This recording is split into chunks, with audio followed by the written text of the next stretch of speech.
नमस्कार दोस्तों। आपके अपने यूट्यूब चैनल रोजगार विद अंकित में आपका बहुत बहुत स्वागत है। मित्रों, आशा करता हूं कि आप सभी अच्छे होंगे, बढ़िया होंगे, खुशहाल होंगे और जहां भी होंगे एकदम बेहतरीन होंगे। तो सुबह के बज चुके हैं 9 और आप सभी को पता है कि 9 बजे एक बहुत बेहतरीन हमारी जो है क्लास स्टार्ट होती है पायलट और सेवक बैच में, जैसे कि आप कंटिन्यू इतिहास की क्लास को करते भी आ रहे हैं। तो गोविंद पनवार जी हमारे साथ हैं। जय श्री राम सर जी, जय श्री राम आपकी स्वीकार है। छोटू प्रजापति भी हमारे साथ हैं। संदीप वर्मा जी, गुड इवनिंग मॉर्निंग सर जी, यूपी के। अच्छा, ठीक है, चलो। प्रीति जी हमारे साथ हैं। तो सभी जो है जल्दी से एक बार जुड़ेंगे और फिर हम अपने इस सेशन को बहुत बेहतरीन तरीके से स्टार्ट करेंगे। ठीक है। तो धनंजय कुमार जी यूपी की बिजनौर से, गुरु जी। चलो, बहुत बढ़िया। तो सौरभ SIV हमारे साथ हैं। तो सभी जुड़ भी चुके हैं। बीच में जो है सेवेंद्र जी कह रहे हैं कि इस्पाल सर को औरैया की धरती से सादर प्रणाम। तो आपकी सादर प्रणाम स्वीकार है। चलो, तो बहुत बढ़िया तरीके से आप इस सेशन को करते चलेंगे। और मित्रों, होली आपकी बहुत अच्छी बनी होगी, बहुत बेहतरीन, बड़ी खुशहाल ये आपकी होली का पर्व रहा होगा। और अब होली समाप्त भी हो चुकी है और आज से हम अपने कंटिन्यू इस पढ़ाई को सुचारू रूप से फिर दूसरी तरीके से हम मतलब कि स्टार्ट करने वाले हैं। चलो, तो चलते हैं। हमारा जो सेशन चल रहा था वो सेशन चल रहा था मोहम्मद गौरी। कौन सी गौरी की बात कह रहे हो सर जी? मोहम्मद गौरी। और मोहम्मद गौरी मैंने आपको पढ़ाया होगा बढ़िया तरीके से। कुछ ही पॉइंट उसमें रह रहे हैं, उन्हें करके हम चल देंगे दिल्ली सल्तनत की तरफ। कौन सी? दिल्ली सल्तनत।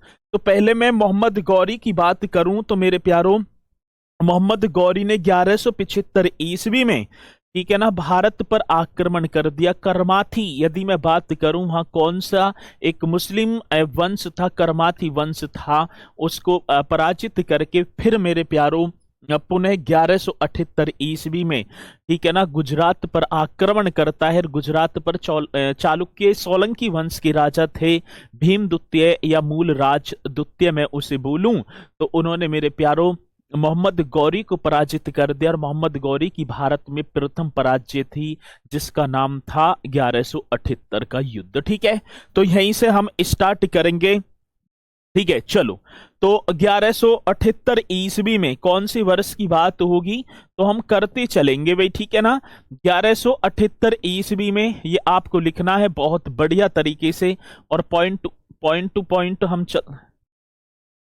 पॉइंट हम करते चलेंगे बहुत बेहतरीन तरीके से अपनी क्लास को। चलो, ठीक है। कब की बात होगी सर? 1178 ईस्वी में। ये आप लिखेंगे 1178 ईस्वी में मोहम्मद गौरी ने। कौन सी गौरी की बात होगी मेरे प्यारों? तो मैं आपसे बताना चाहूंगा मोहम्मद गौरी ने। ये आप लिखेंगे कौन सी गौरी ने सर जी? मोहम्मद गौरी ने। तो 1178 ईस्वी में मोहम्मद गौरी ने गुजरात पर आक्रमण किया। किस पर? तो 1178 ईस्वी में मोहम्मद गौरी ने तो कहां पर आक्रमण की बात होगी सर? गुजरात पर। ये आप लिखेंगे किसकी बात कह रहे हो मेरे प्यारों? तो हम बता रहे होंगे गुजरात पर आक्रमण किया। मोस्ट इंपोर्टेंट क्वेश्चन है, गुजरात पर क्या किया है? आक्रमण किया। अब गुजरात में यदि मैं बात करूं तो कौन सा राजवंश था? तो सोलंकी राजवंश था, ये पूछा जाता है। तो ठीक है ना, मूलराज द्वितीय। गुजरात में एक सोलंकी वंश है, ये मैंने आपको बताया होगा। और सोलंकी वंश की यदि मैं बात करूं तो वहां पर कौन है? मूलराज द्वितीय या भीम द्वितीय। ठीक है। तो 1178 ईस्वी में मोहम्मद गौरी ने गुजरात पर आक्रमण किया तथा वहां के शासक, ये आपको लिख देना है, कहाँ के? गुजरात के शासक, वहां के शासक, और शासक का नाम होगा मेरे प्यारों, वहां के शासक मूलराज द्वितीय। ये आपको लिखना है बहुत बेहतरीन तरीके से। वहां के शासक और शासक का नाम होगा मूलराज द्वितीय। मोस्ट इंपोर्टेंट क्वेश्चन है, मूलराज द्वितीय। या क्या मैं आपको बताऊं सर जी, इसे हम भीम सेकंड भी बोल देंगे, ठीक है ना। मूलराज द्वितीय बोलेंगे या भीम सेकंड ने, या भीम सेकंड के हाथों माउंट आबू के युद्ध में पराजित हुआ। भीम सेकंड के हाथों, तो ये आप बता रहे होंगे सर जी, भीम सेकंड के हाथों माउंट आबू का युद्ध था। ये युद्ध भी पूछ लिया जाता है, कौन सा युद्ध था सर जी, तो हम बताएंगे माउंट आबू के युद्ध में पराजित हुआ। मोस्ट इंपोर्टेंट क्वेश्चन होगा, माउंट आबू के युद्ध में पराजित हुआ। इस तरीके से आपको लिखना है, माउंट आबू के युद्ध में पराजित हुआ। यदि क्वेश्चन आएगा तो आप बताएंगे। और मोहम्मद गौरी की यह मतलब कि मैं बात करूं, यह जो हार है ना 1178 में माउंट आबू के युद्ध में, तो ये मोहम्मद गौरी की प्रथम हार थी। ये भी क्वेश्चन हमसे पूछा जाता है।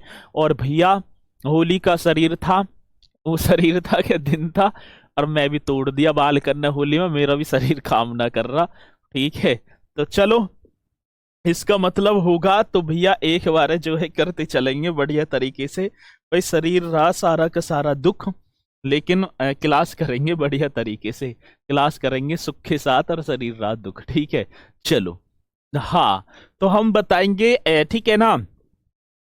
मोहम्मद गौरी की भारत में, ये आप लिख देना है कौन सी गौरी की बात होगी, तो हम बता रहे होंगे सर जी मोहम्मद गौरी की भारत में, मोहम्मद गौरी की किसकी बात है सर जी, भारत में प्रथम, भारत में यदि मैं बात करूं प्रथम पराजय थी या प्रथम हार थी। किसकी हार थी जी? मोहम्मद गौरी की भारत में प्रथम हार थी।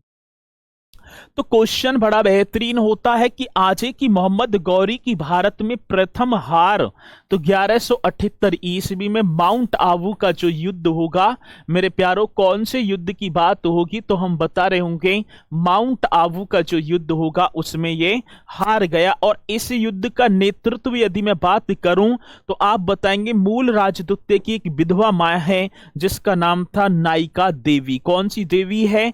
तो ये भी क्वेश्चन पूछ लिया जाता है। ये जो माउंट आबू का जो युद्ध है इसका नेतृत्व कौन कर रही है? बड़ा बेहतरीन क्वेश्चन होगा। तो यदि नेतृत्व यहां शब्द आएगा तो मूल राज, कौन से राज की बात होगी सर? हम बता रहे होंगे मूल राज द्वितीय या सेकंड की जो विधवा मां है, मूल राज द्वितीय की विधवा मां। और विधवा मां का नाम क्या होगा सर जी? विधवा मां का नाम होगा नायिका देवी। कौन सी देवी है मेरे प्यारों? विधवा मां नायिका देवी ने किया था, नायिका देवी ने किया था। यदि ऐसा भी क्वेश्चन आएगा तो आप निश्चित तौर पर ऐसे क्वेश्चन का जवाब मुझे दे रहे होंगे, ठीक है। अब क्वेश्चन आ जाता है तो आप इसका भी जवाब हमें दे रहे होंगे, ठीक है ना। चलो, कल मैं इंस्टा पर देखा, अच्छा राजन जी कह रहे हैं, हाँ सही कह रहे हो, ठीक है। देखी होगी भैया, होली पूरी खेली है, देखो साल भर का त्योहार है, ऐसे कैसे जान देंगे। चलो, अब 1178 की बात होगी सर। कौन से वर्ष की बात है? 1178 ईस्वी में ये तो आक्रमण कर दिया किसने? मोहम्मद गौरी ने, हार भी गया। लेकिन फिर 1188 में मोहम्मद गौरी का एक भटिंडा अभियान एवं तवर हिंद का किला 1188 में आ रहा है। कितने वर्ष बाद? लगभग में 10 वर्ष बाद। तो ये आप बता रहे होंगे बहुत बढ़िया तरीके से क्वेश्चन को। तो आप कर रहे होंगे सर जी 1188 ईस्वी में, ठीक है ना, मोहम्मद गौरी ने 1188 ईस्वी में मोहम्मद गौरी ने या मोहम्मद गौरी का भटिंडा अभियान एवं तवर हिंद के किले को जीतना तराइन के प्रथम युद्ध जो 1191 में हुआ है उसका प्रमुख कारण बन गया। और प्रमुख जो है निकासी भी हो गई भारत में, अब तो सुचारू रूप से आक्रमण करने आएगा। तो किसकी बात होगी? तो हम बताएंगे 1188 ईस्वी में मोहम्मद गौरी का भटिंडा अभियान, ठीक है ना। 1188 ईस्वी में किसकी बात है भैया? तो आप बता रहे होंगे 1188 ईस्वी में मोहम्मद गौरी का, कौन सी गौरी की बात कह रहे हो सर जी? तो मैं तो भैया मोहम्मद गौरी का, ये आप करेंगे मोहम्मद गौरी का भटिंडा अभियान। ठीक है, कौन सा अभियान है सर जी? मोहम्मद गौरी का भटिंडा अभियान। एवं इस तरीके से लिखेंगे, एवं तवर हिंद के, ये कौन से हिंद की बात है? तवर हिंद के किले को जीतना। तवर हिंद का किला भी जीत लिया, किले को जीतना। इस तरीके से आप लिखेंगे भैया, मोस्ट इंपोर्टेंट क्वेश्चन होगा, तवर हिंद के किले को जीतना। इस तरीके से लिख देना है, जीतना तराइन के प्रथम युद्ध का, जीतना तराइन के प्रथम युद्ध का, ये आपको लिख देना है। तराइन के कौन से युद्ध का? प्रथम युद्ध का प्रमुख कारण था। प्रथम युद्ध का, तराइन के प्रथम युद्ध का क्या होगा सर जी? प्रमुख कारण था। मोस्ट इंपोर्टेंट क्वेश्चन था, और जब पूछा जाएगा तो आप निश्चित तौर पर इसका भी जवाब दे रहे होंगे। ठीक है, तो 1188 ईस्वी में मोहम्मद गौरी ने एक भटिंडा अभियान और तवर हिंद के जैसे ही किले को जीत लिया। तो आप बताएंगे सर हम RWA के आर्मी सम्मान समारोह में आया था, आप नहीं थे। भैया मैं था यहीं, ठीक है ना, जितने वर भी बच्चे आए हैं सब ठीक है ना, सब मिले थे, आप पता न जन कहाँ रह गए, मैं था यहीं था। ठीक है, चलो, तो ये भी आप बताएंगे। और इसी के साथ होता है मेरे प्यारो, एक तराइन का प्रथम युद्ध आपने पढ़ा होगा, और सबसे ज्यादा मोस्ट इंपोर्टेंट ये युद्ध होगा, तराइन का प्रथम युद्ध। कौन से युद्ध की बात कर रहे हो सर जी? तो मैं बात कर रहा हूं तराइन का प्रथम युद्ध। ठीक है, मोहम्मद गौरी को आक्रमण करने का निमंत्रण किसने दे दिया है? राजा जयचंद ने। किस पर, किसके खिलाफ? पृथ्वीराज चौहान, जिसे मैं तृतीय बोलूंगा, पृथ्वीराज तृतीय के खिलाफ ये होगा। ठीक है ना, चलो, तो आपको बता रहा है तो बताना है बढ़िया तरीके से। तराइन का प्रथम युद्ध यदि मैं बात करूं, 1191 ईस्वी में यह युद्ध होता है। और ये युद्ध किस किस के बीच है? तो हम बता रहे होंगे सर जी, तो आप बताएंगे पृथ्वीराज चौहान। कौन से चौहान की बात होगी सर? तो वो राजा होंगे, ठीक है ना, जो दिल्ली और अजमेर की गद्दी पर बैठे हैं, पृथ्वीराज चौहान तृतीय। इस तरीके से लिखेंगे, पृथ्वीराज चौहान तृतीय। वे कौन होंगे सर जी? मोहम्मद गौरी आप यहां पर बताएंगे। ठीक है, कौन सी गौरी हैं? तो मोहम्मद गौरी के बीच यह युद्ध होता है। और इस युद्ध की यदि मैं बात करूं, मोहम्मद गौरी के बीच यदि इस युद्ध की बात करूं, तो पृथ्वीराज चौहान जी विजयी हो जाते हैं। और मेरे प्यारों, बात इतिहास कहता है कि मोहम्मद गौरी को बंदी बना लिया। क्या बना लिया सर जी? बंदी बना लिया, लेकिन बाद में, ठीक है ना, इसे रिहा भी कर दिया है। बताया जाता है कि हिंदू धर्म के जो व्यक्ति हैं उनके अंदर दया भावना सबसे ज्यादा होती है, और उस दया भावना के कारण इसे रिहा भी कर दिया। ठीक है, किसको? मोहम्मद गौरी को। किसने? पृथ्वीराज चौहान जी ने। कौन से युद्ध में? तराइन के प्रथम युद्ध में। कब हुआ है? 1191 में हुआ है। चलो जी मित्रों, तराइन का द्वितीय युद्ध होगा 1192 में। तराइन के सेकंड युद्ध से पहले मोहम्मद गौरी ने एक दूत, जिसका नाम था किवान उल मुल्क, को पृथ्वीराज चौहान के दरबार में भेजा। क्यों? मोहम्मद गौरी की अधीनता स्वीकार करने के लिए। लेकिन पृथ्वीराज चौहान जी ने, ठीक है ना, अधीनता स्वीकार क्यों कर रहे हैं जब हरा दिया? 1192 ईस्वी में फिर अपनी सेना को बढ़ाकर मोहम्मद गौरी ने भारत पर आक्रमण किया है, और युद्ध हो जाता है तराइन का द्वितीय युद्ध 1192 ईस्वी में। तो पहला एक पॉइंट जो है हम इसे लिखेंगे बहुत बेहतरीन तरीके से। कौन सी युद्ध की? तो तराइन के दूसरे युद्ध से पहले मोहम्मद गौरी ने किवान उल मुल्क नामक दूत को पृथ्वीराज गौरी के दरबार में भेजा है। ठीक है ना, तो आप इस तरीके से लिखेंगे सर जी, तराइन के द्वितीय युद्ध में। कौन सी युद्ध की बात है?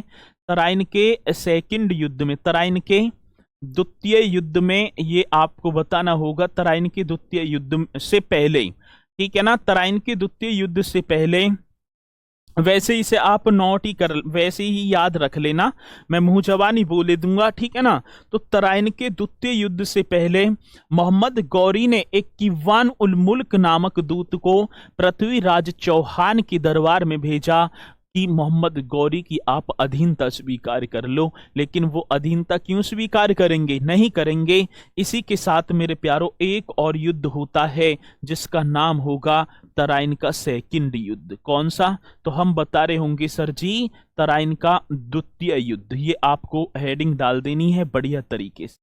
तराइन का द्वितीय युद्ध, कौन से युद्ध की बात होगी सर? तराइन का सेकंड युद्ध। और ये किस किस के बीच होता है? तो आप बता रहे होंगे सर जी, पहले तो वर्ष लिख देना 1192 ईस्वी में। और ये युद्ध किस किस के बीच होगा? तो आप बताएंगे सर जी, इन दोनों के बीच ये युद्ध होता है पृथ्वीराज चौहान तृतीय। पृथ्वीराज कौन होंगे सर जी? चौहान तृतीय, इस तरीके से लिखेंगे, पृथ्वीराज चौहान तृतीय। वे और कौन होगा सर जी? मोहम्मद गौरी। ठीक है ना। इन दोनों के बीच फिर एक और घमासान युद्ध होता है, ठीक है ना, गौरी के बीच। लेकिन इस युद्ध में क्या है? ये मोहम्मद गौरी भाई साहब विजयी हो जाता है। इतिहास कहता है कि इस युद्ध के दौरान पृथ्वीराज चौहान को सरस्वती नदी के किनारे बंदी बना लिया।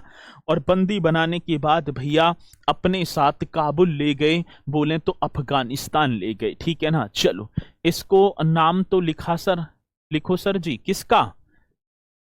ठीक है ना, किसका लिखना है? विशाल जी। ठीक है, चलो बहुत बढ़िया।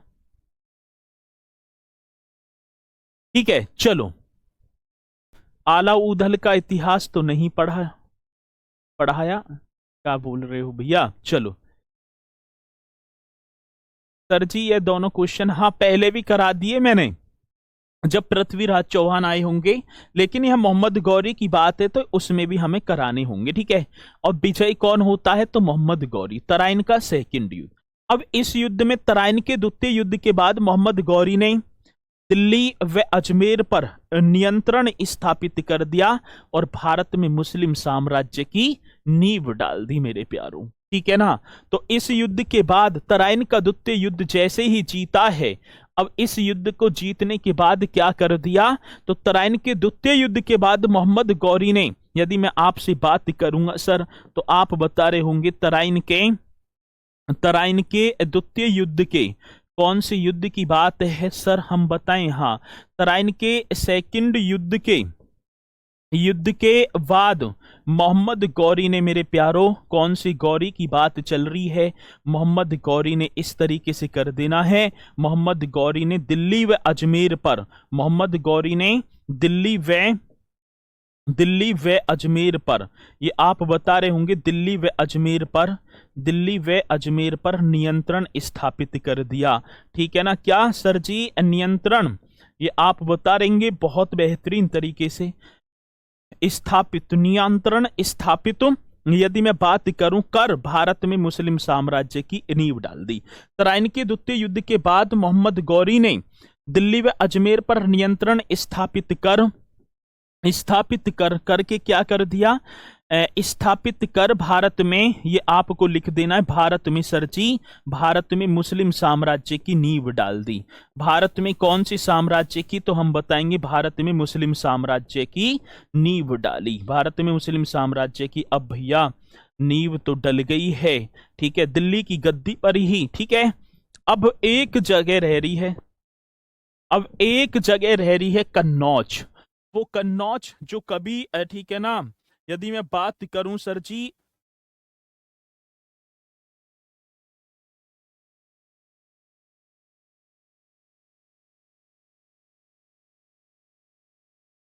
वो कन्नौज की बात होगी, उस कन्नौज के बारे में यहां बताना चाह रहा हूं सर जी। तराइन कोई स्थान था क्या? हाँ, तराइन का मैदान था। तराइन जो हरियाणा में पड़ता है, ठीक है ना, तराइन का युद्ध मैदान था, क्षेत्र था, ठीक है, जो हरियाणा में पड़ता है। अब बात होती क्या है? अब एक और जगह थी उत्तर प्रदेश का कन्नौज। वो कन्नौज जिसकी राजगद्दी को हत्याने के लिए वंशों में 200 वर्षों तक संघर्ष चला था।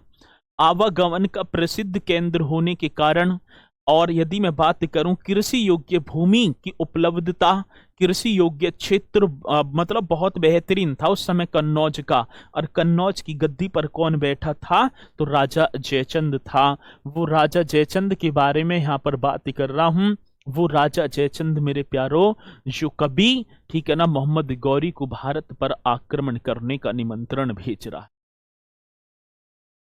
ठीक है, तो आज अब युद्ध होता है कौन सर जी? चंदावर का युद्ध। आपको अब हेडिंग डाल देनी है बेहतरीन तरीके से, चंदावर का युद्ध। कौन से? तो हम बता रहे होंगे सर चंदावर का युद्ध, ये आपको बता देना है। चंदावर का युद्ध यदि मैं बात करूं तो आप बता देना सर 1194 ईस्वी। ठीक है ना, चंदावर का युद्ध 1194 ईस्वी को ये युद्ध होगा, चंदावर का युद्ध। किस किस के बीच होता है? अब ये भी बात है, तो आप बता रहे होंगे राजा जयचंद। ठीक है, अब ये राजा जयचंद, हाँ जी, आप बता रहे होंगे सर जी एक तो होगा राजा जयचंद, गहड़वाल वंश का अंतिम राजा हुआ है राजा जयचंद। ठीक है, राजा जयचंद वे कौन होगा सर जी? वह होगा मोहम्मद गौरी। इस तरीके से आप बता रहे होंगे राजा जयचंद व मोहम्मद गौरी के बीच यह युद्ध होता है। ठीक है ना, मोहम्मद गौरी कर दो या मोहम्मद, इस तरीके से कर दो, बात एक ही है। राजा जयचंद व मोहम्मद गौरी के बीच यह युद्ध हुआ, मोहम्मद गौरी के बीच। अब मेरे प्यारो इस युद्ध में होता क्या है? तो इस युद्ध में भैया मोहम्मद गौरी क्या हो गया? विजयी हो गया, यह युद्ध भी जीत लिया। ठीक है ना, अब क्या है, दिल्ली और अजमेर पर अपना शासन तो स्थापित कर दिया, लेकिन यदि मैं बात करूं, ठीक है ना, यदि मैं बात करूं किसकी, तो आप बता रहे होंगे सर जी सरस्वती नदी नहीं है, कहाँ है सरस्वती नदी? कहाँ है? तो सरस्वती नदी भैया उत्तराखंड में बहती है। ठीक है ना, और ऐसे हरियाणा से होती हुई, ठीक है ना, दिल्ली अब तो वैसे विलुप्त तो हो गई है, उत्तर प्रदेश में जाकर बताते हैं कि संगम मुहाना हो जाता है प्रयागराज में। ठीक है, लेकिन अब तो विलुप्ति हो गई ना।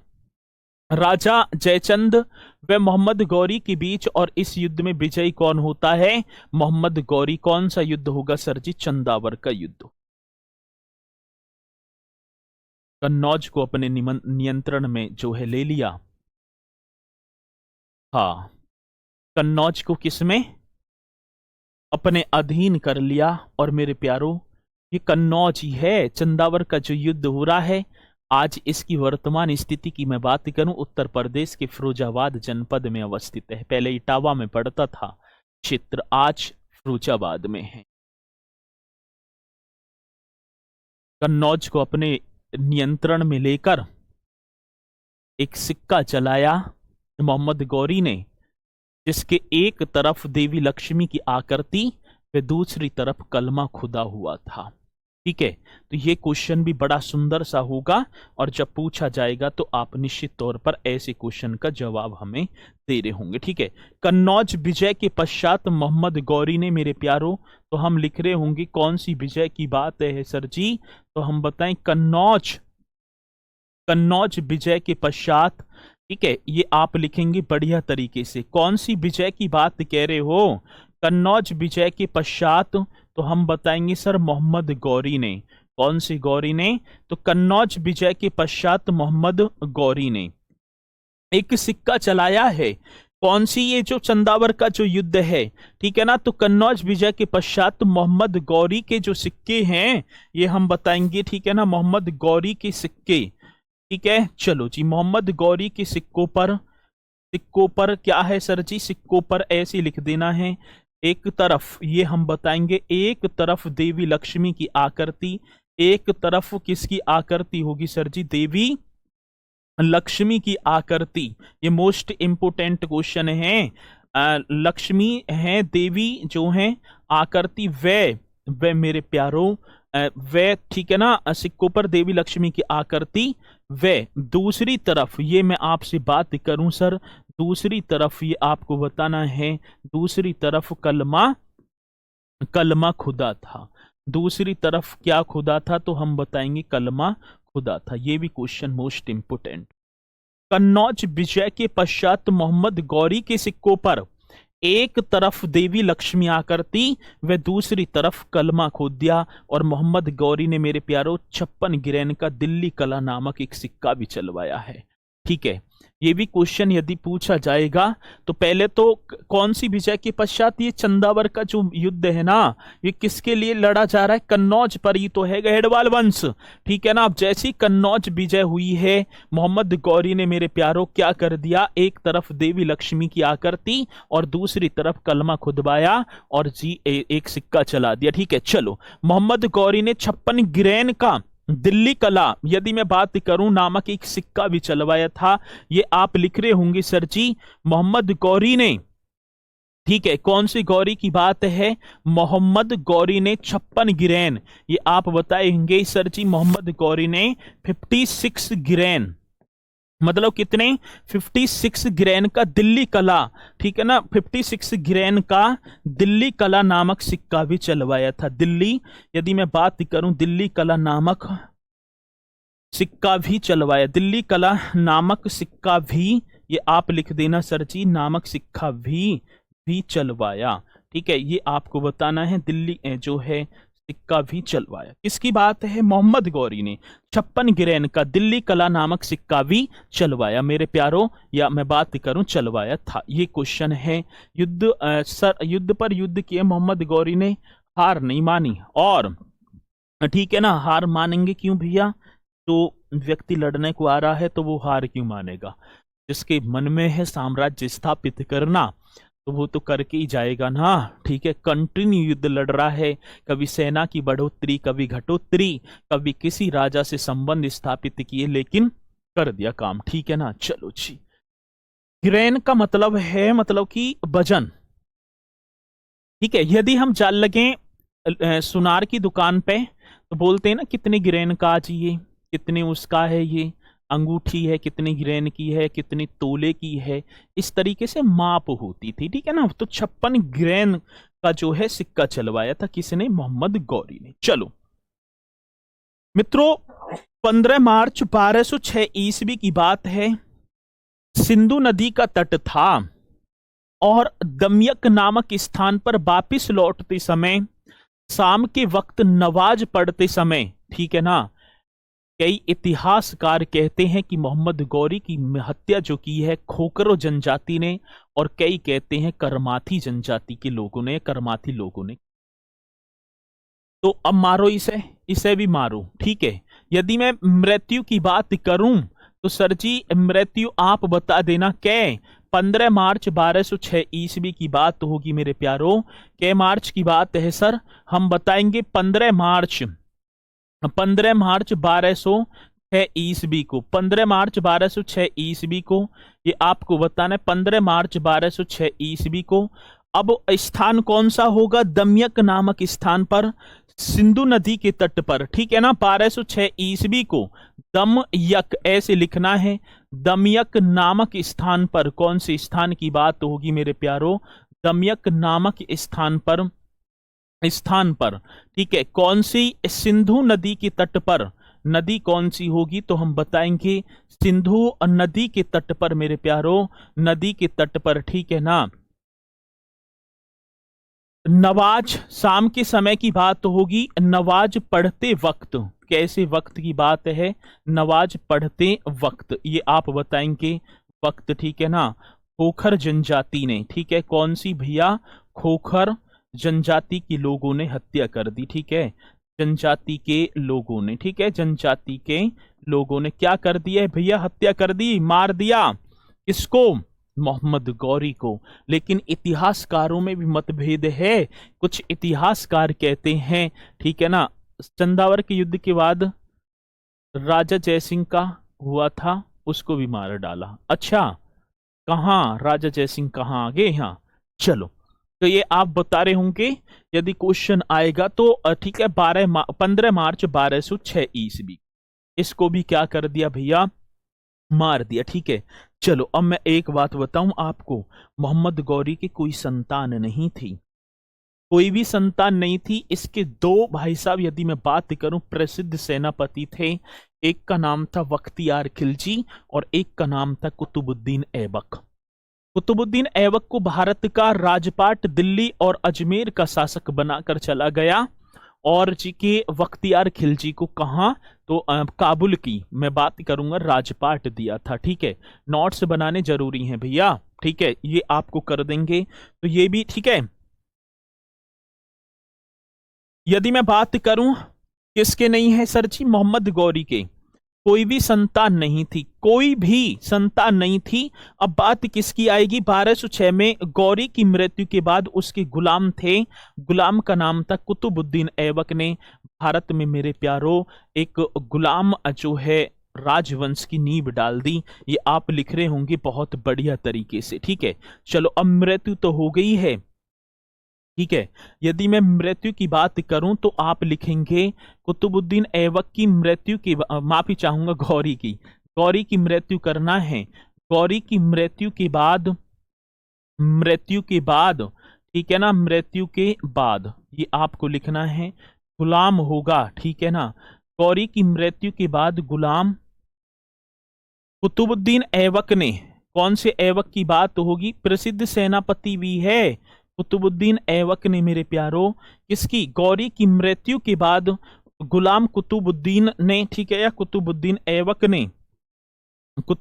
ऐबक ने भारत में, ठीक है ना, ऐबक ने, ये आपको लिखना है, ऐबक ने भारत में, ठीक है ना, भारत में गुलाम राजवंश की नींव डाल दी मेरे प्यारो। कौन सी राजवंश की, तो हम बता रहे होंगे गुलाम राजवंश की, इस तरीके से लिखना है, गुलाम राजवंश की नींव डाली। ठीक है, अब भाई साहब मुस्लिम साम्राज्य तो स्थापित हो ही गया, ठीक है ना, किसकी डाल दी भैया, गुलाम राजवंश जो मुस्लिम था। ठीक है, चलो ख्वाजा मोइनुद्दीन चिश्ती का आपने नाम सुना होगा और कई बार क्वेश्चन पूछा जाता है कि ख्वाजा मोइनुद्दीन चिश्ती की दरगाह कहाँ स्थित है, तो आप बता रहे होंगे सर जी इनकी जो है मतलब कि ख्वाजा मोइनुद्दीन चिश्ती की दरगाह, तो आप बताएंगे अजमेर में। तो ख्वाजा मोइनुद्दीन चिश्ती 1192 ईस्वी में कुतुबुद्दीन ऐबक के साथ भारत आया था और जब भारत आए तो भैया कहाँ पर, अजमेर में बस गए और अजमेर में ही उनकी क्या है भैया, दरगाह भी अवस्थित है। बहुत बेहतरीन क्वेश्चन है, ये आपको बताना होगा यदि क्वेश्चन आएगा तो निश्चित तौर पर। ठीक है, चलो ख्वाजा मोइनुद्दीन चिश्ती मोहम्मद गौरी के साथ 1192 ईस्वी में भारत आए और अजमेर में बस गए। ठीक है, नाम क्या होगा सर जी, तो हम बता रहे होंगे ख्वाजा मोइनुद्दीन, इस तरीके से करना है मोइनुद्दीन। ठीक है, कौन सा है, तो 1192 में आए हैं ख्वाजा मोइनुद्दीन चिश्ती, इस तरीके से लिखना है चिश्ती 1192 ईस्वी में, कौन से वर्ष की बात होगी, 1192 ईस्वी में इसके साथ ख्वाजा मोइनुद्दीन चिश्ती 1192 ईस्वी में, ठीक है ना, गौरी के साथ मेरे प्यारों, किसके साथ, मोहम्मद जो गौरी है, गौरी के साथ भारत आए। कहाँ आए हैं, भारत आए, इस तरीके से लिखना है, आए तथा अजमेर में बस गए। कहाँ सर जी, तो आप बता रहे होंगे अजमेर में बस गए। अजमेर में क्या हो गए सर जी, अजमेर में, एक सेकंड, अजमेर में बस गए, ये आप लिख देना, जब अजमेर में बस गए हैं। ठीक है ना, ख्वाजा मोइनुद्दीन चिश्ती मोहम्मद गौरी के साथ भारत आए तथा अजमेर में बस गए। और ख्वाजा मोइनुद्दीन चिश्ती की यदि मैं दरगाह की बात करूंगा तो आप लिख रहे होंगे सर जी ख्वाजा मोइनुद्दीन चिश्ती की दरगाह जन कितनी बार परीक्षा में पूछी जा चुकी है, तो आप अजमेर यहां पर बता रहे होंगे। ख्वाजा मोइनुद्दीन चिश्ती की दरगाह कहां अवस्थित है, कह रहे हैं ठाकुर अमित सिंह चौहान, कुतुबुद्दीन का जन्म, आएंगे सारे क्वेश्चन। ठीक है ना, ज्यादा गरम मत खाओ। ठीक है, सारी चीज आएंगी। जब कुतुबुद्दीन ऐबक चलेगा तो कुतुबुद्दीन ऐबक के बारे में मैं चर्चा करता चलूंगा, जन्म मृत्यु सारी चीजें। अभी मोहम्मद गौरी चल रहा है तो मोहम्मद गौरी के बारे में आपको लिखना होगा बढ़िया तरीके से। ठीक है, चलो मेरे प्यारो, एक मोहम्मद गौरी का सेनापति था जिसका नाम था बख्तियार खिलजी। कौन सा खिलजी है, बख्तियार खिलजी की यदि मैं बात करूं तो बख्तियार खिलजी ने मेरे प्यारो पूर्वी भारत को विजित किया और नालंदा व विक्रमशिला विश्वविद्यालय को ध्वस्त कर दिया। ठीक है, एक सेनापति है किसका, मोहम्मद गौरी का, ठीक है ना। सेनापति नाम क्या होगा, बख्तियार खिलजी ने पूर्वी भारत को विजित किया, नालंदा और विक्रमशिला विश्वविद्यालय को ध्वस्त कर दिया, आग लगा दी प्राचीन इतिहास में। किसने, तो आप बताएंगे पूरा का पूरा भारत का इतिहास जला दिया जो नालंदा विश्वविद्यालय में रखा हुआ था। तो आपको लिखना होगा, बहुत बेहतरीन क्वेश्चन है, मोहम्मद गौरी की सेनापति, ये आप लिखेंगे कौन सी गौरी की बात तो होगी मेरे प्यारों, तो मैं तो लिख दूंगा सर जी मोहम्मद गौरी। कौन से, मोहम्मद गौरी के सेनापति का नाम क्या होगा, तो आप बता रहे होंगे मोहम्मद गौरी के सेनापति, ठीक है ना।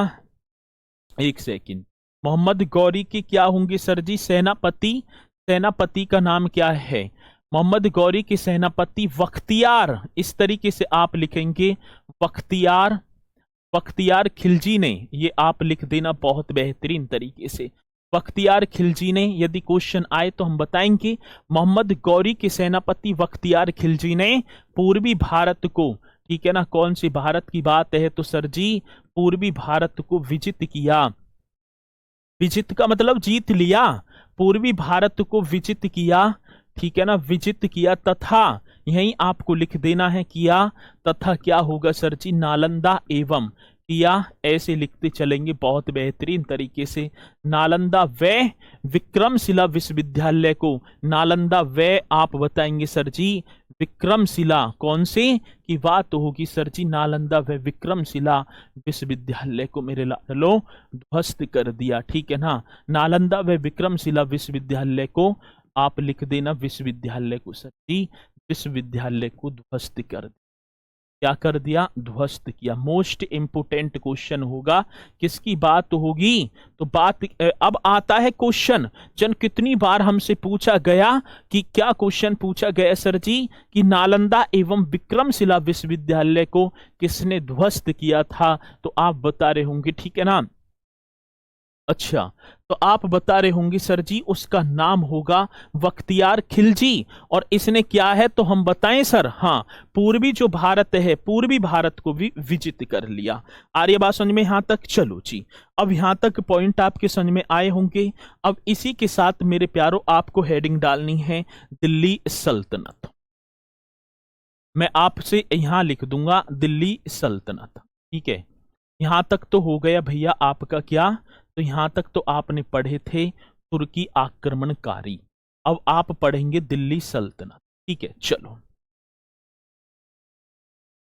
अब दिल्ली सल्तनत आई कैसे और गई कैसे, तो ये भी तो बात है। चलो एक सेकंड, थोड़ा सा और बड़े से में लिखेंगे दिल्ली सल्तनत के बारे में, ठीक है ना।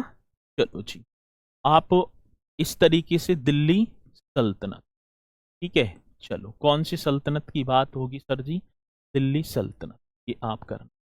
अब ये दिल्ली सल्तनत की यदि मैं समय की बात करूं तो ये 1206 से तो चली है और 1526 ईस्वी तक, ठीक है।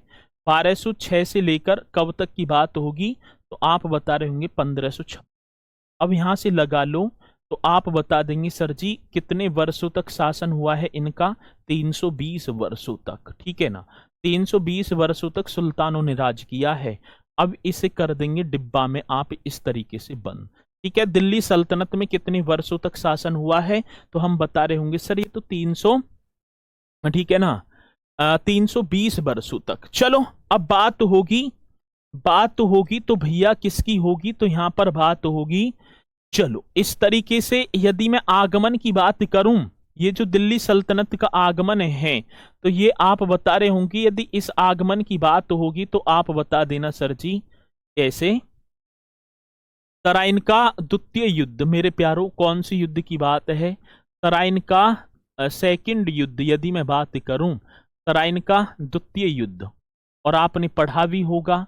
चलो 1192 ईस्वी में तराइन का सेकंड युद्ध हुआ है और मोहम्मद गौरी व पृथ्वीराज चौहान के बीच हुआ, और इस युद्ध को जीतने के बाद मेरे प्यारों दिल्ली सल्तनत का आगमन हो गया, ठीक है। चलो क्या हो गया, तो यदि मैं बात करूं जो तराइन का द्वितीय युद्ध है वो 1192 में हुआ, जिसमें दिल्ली सल्तनत का आगमन हुआ। अब बात क्या है भैया, ऐसे ही हम लिखेंगे, यहाँ युद्ध हो गया पानीपत का प्रथम युद्ध, आपने पढ़ा भी होगा पानीपत का प्रथम युद्ध, ठीक है। और ये युद्ध कब होता है, तो हम बता रहे होंगे पानीपत का प्रथम युद्ध होता है 1526 ईस्वी को। पानीपत का प्रथम युद्ध हो गया 1526 ईस्वी को। और किस किस के बीच, तो हम बताएं सर, बाबर व इब्राहिम लोदी के बीच। बाबर व आप बता देना सर जी इब्राहिम लोदी के बीच, ठीक है। अब इस युद्ध को हारने के बाद भाई बाबर जीत गया तो दिल्ली सल्तनत हो गया समाप्त। मतलब कि आगमन और जागमन, ठीक है ना। आगमन कैसे कैसे हुआ और फिर जाना कैसे कैसे हुआ, ये बात होगी और बहुत ही बेहतरीन है। चलो भाई, यहां तक पॉइंट आपके समझ में आया होगा। गुरुजी तराइन रॉन्ग है, तराइन कहाँ रॉन्ग है, चलो यहां आ जाओ, ठीक है। यदि बात होगी तो अरे एक ऐसे चढ़ा दो कैसे, मतलब कि हर चीज है।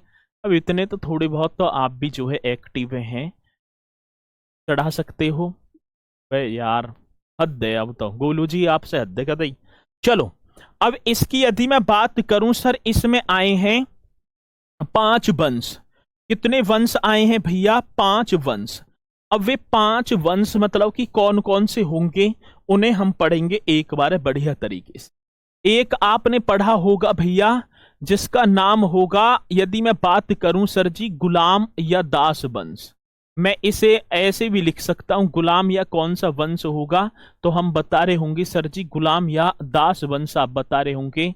और इस वंश की यदि मैं बात करूं सर, ये वंश जो आया है ये 1206 से लेकर 1290 ईस्वी तक ये वंश चला। और इसके संस्थापक की यदि मैं बात करूं सर जी, यहां पर यदि हेडिंग मतलब ये सारी चीजों को आप लिखते चलेंगे। संस्थापक यदि मुझसे पूछा जाएगा तो आप बता रहे होंगे सर जी कुतुबुद्दीन ऐबक। कौन सा ऐबक होगा मेरे प्यारो, तो हम बता रहे होंगे संस्थापक होगा कुतुबुद्दीन ऐबक, ठीक है। क्रम से चलेंगे।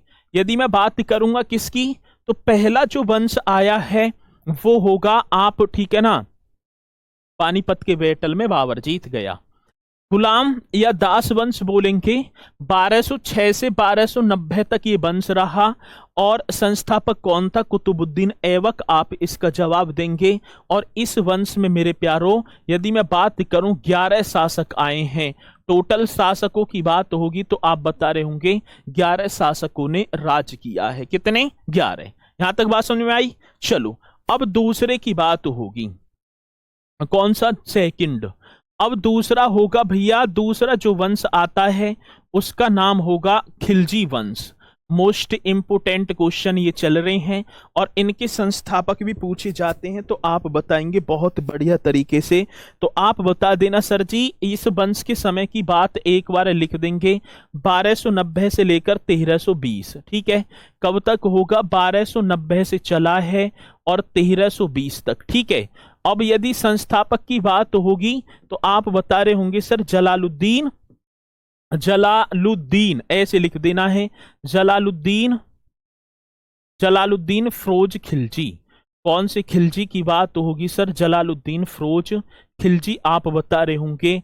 और यदि मैं बात करूं जलालुद्दीन फिरोज खिलजी की, अब बात इसकी होगी भैया, इस वंश में आए 5 शासक। कितने, 5 शासकों ने इस पर जो है राज किया है। तो खिलजी वंश 1290 से 1320, इन्हें आप नोट करते चलेंगे। इसी के साथ तीसरा वंश आता है जिसका नाम होगा तुगलक वंश। इस तरीके से आपको लिखना है। कौन सा वंश है मेरे प्यारो, तो हम बता रहे होंगे सर जी तुगलक वंश। मोस्ट इंपोर्टेंट क्वेश्चन है। अब तुगलक वंश जन कितनी बार हमसे पूछा जा चुका है, गियासुद्दीन तुगलक जिसके संस्थापक होंगे। यदि मैं बात करूं, पहले तो समय 1320 से डाल दो सर जी, कब से, एक सेकंड माफी चाहूंगा, ये वाला 1320 से लेकर 1414, सबसे ज्यादा समय तक 1414, मतलब कि 1414 होगा ना, 1320 से 1414 ईस्वी तक। और जो है गियासुद्दीन संस्थापक की बात होगी तो आप बता रहे होंगे सर जी गियासुद्दीन, यही लिख देना, गियासुद्दीन तुगलक। गियासुद्दीन, ये आप लिखेंगे, कौन सी तुगलक की बात होगी सर जी? गियासुद्दीन तुगलक, तुगलक करना है, तुगलक। ठीक है, गियासुद्दीन तुगलक, इस तरीके से आपको लिखना है। और यदि मैं बात करूं, पहली बात तो दिल्ली सल्तनत में सबसे अधिक समय तक शासन किसने किया? तुगलक वंश। लगभग में कितने वर्षों तक? 94 वर्षों तक, मतलब 94 वर्षों तक इसने शासन किया है। और यदि मैं बात करूं, इसमें जो सबसे अधिक तो रहा, 9 शासक आए हैं। कितने सर जी? तो हम बता रहे हूं कि भैया 9 शासक इसमें आए हैं। चलो, अब बात किसकी आएगी? अगला होगा चौथा जो वंश होगा दिल्ली सल्तनत में आया है, सैयद वंश। कौन सा है भैया? तो आप बता रहे होंगे सर जी, सैयद वंश। और सैयद वंश की यदि मैं बात करूं, ये 1414 से लेकर 1451 तक गद्दी पर बैठा है। 1400, माफी चाहूंगा, 1414 करना है, ठीक है ना। 1414 से लेकर 1451 ईस्वी तक, 1414 से लेकर 1451 तक ये जो है। और इसके संस्थापक होंगे खिज्र खां। कौन से खां होंगे? तो आप इस तरीके से खिज्र खां कर देना है। और ये जो है, यदि मैं बात करूं सबसे कम, अब सबसे कम कितना होगा? 37 वर्षों तक इसने शासन किया है। तो दिल्ली सल्तनत में सबसे कम वर्षों तक शासन किसने किया है? तो आप बताएंगे सर जी, सैयद वंश ने किया है। कौन से? यहां हम बताएंगे सैयद वंश। और इसमें मतलब 37 ही होंगे ना, हाँ।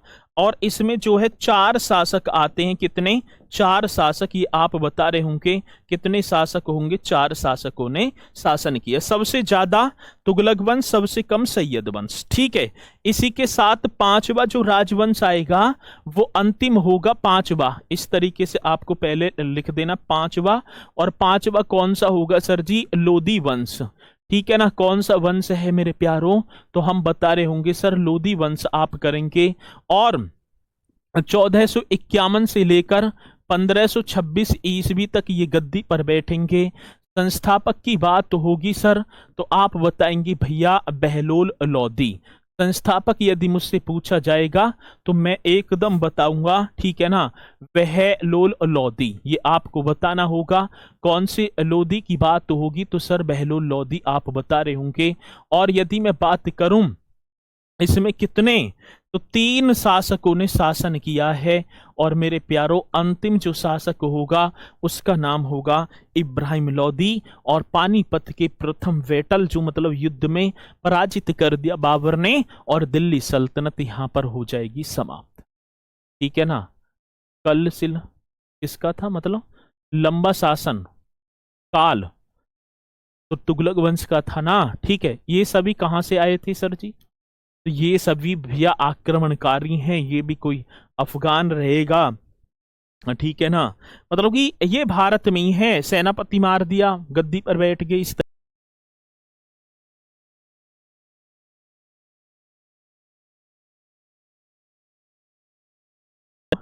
इन्हें करना बहुत इंपोर्टेंट ये क्लास है। ये आएंगे जितने भर भी क्वेश्चन हैं। अब इसी के साथ कल जो आएगा आपका गुलाम वंश चलेगा। कौन सा सर जी? कल चलेगा आपका गुलाम वंश। तो कल सभी को करना है गुलाम वंश, जिसमें हम पढ़ते चलेंगे कुतुबुद्दीन ऐबक, इल्तुतमिश, रजिया सुल्तान, बहराम शाह। ठीक है ना। तो ये जितने भर भी हैं, बलवन, सवे कल हम पढ़ेंगे बहुत बढ़िया तरीके से। तो आप जो है इन्हें करना। तो इसी के साथ मित्रों मैं अपनी वाणी को दूंगा विराम। तो सभी बोलेंगे सर जी, जय हिंद, जय भारत।